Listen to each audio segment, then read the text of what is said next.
Here is our first example where we do a calculation involving the p-value.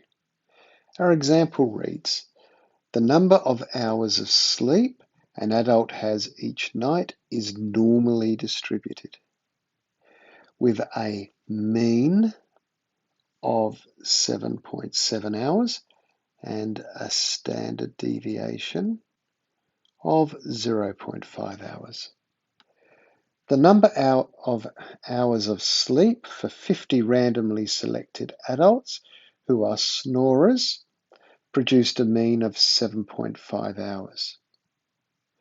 So our population is all of the adult sleepers. That population has a mean of 7.7 hours of sleep and a standard deviation of 0.5 hours.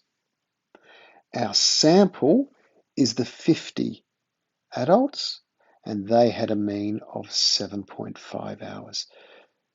So we're asked to test the hypothesis that snorers sleep less than the general population.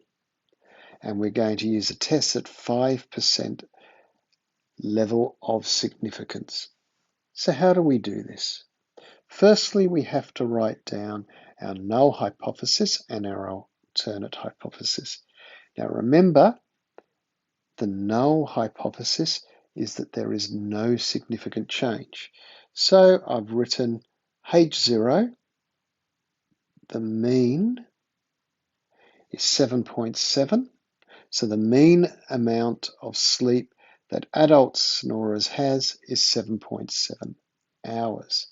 The alternate is that the mean is less than 7.7 hours for snorers. So the mean amount of sleep that adult snorers has is less than 7.7. So now we have to find the p-value.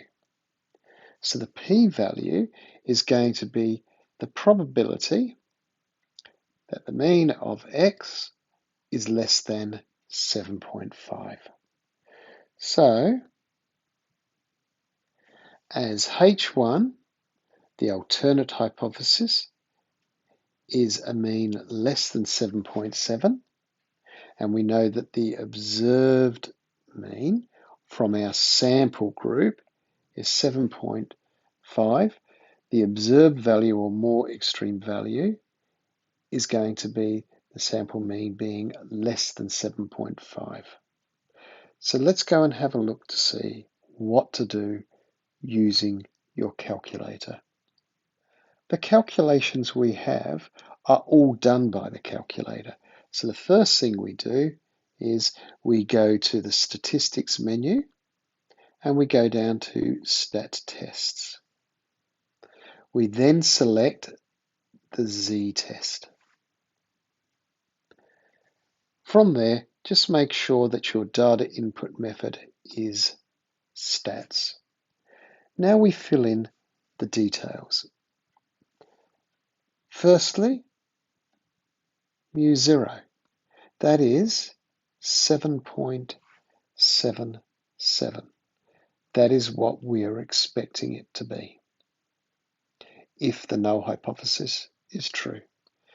The standard deviation in the population was 0.5.